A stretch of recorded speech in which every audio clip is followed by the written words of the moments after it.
coalition of civil society situation room report has begun on President Muhammadu Buhari, who is the Ecowas champion of the sub-regional response, to set up a Ecowas task force for Covid-19 in order to contain the spread of the virus across the region. Otakwu, the national convener, made this call while addressing the media in Abuja, said it's needful to replicate the Nigerian approach by setting up an Ecowas task force on Covid-19 that will undertake weekly briefing on the sub-regional response. Indicates that the pandemic began to exert serious threat on the regional integration process as well as economic and social lives in the sub-region. Our findings show that revenue from commodity prices began to plummet drastically in the sub-region. Our appraisal reveals a high inflationary pressure due to shortages in food and pharmaceutical supplies. And our survey reveals a slowdown in investment, an increase in unbudgeted health spending. Our forecast shows a likely fall in the economic growth rate of the sub-region to as low as 1.8% if the pandemic persists beyond August 2020.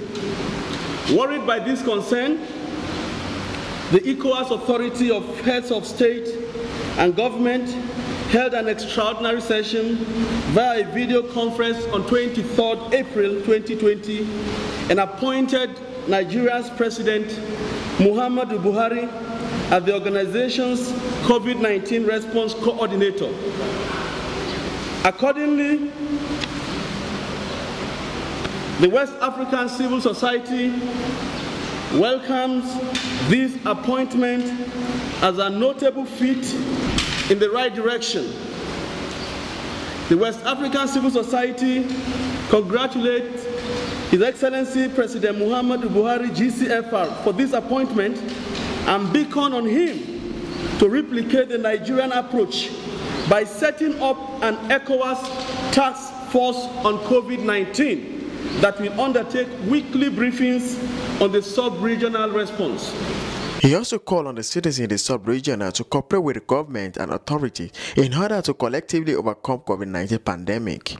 We call for maximum cooperation of all citizens in the sub-region and to cooperate with governments and authorities in order to collectively overcome this pandemic. Finally, we appreciate the pains of all citizens. We commend health workers and essential service providers who are on the front line. We condole with families who have lost loved ones. We must continue to look up to God in our prayers. We must continue to cooperate with government, and we must continue to show responsibility by adhering to guidelines. Together with the grace of the Almighty God, we shall defeat this pandemic the same way and manner we defeated the Great Plague of Marseilles of 1720, the cholera outbreak of 1820, the Spanish flu of 1920. Once again, we thank you very much, and may God bless you all.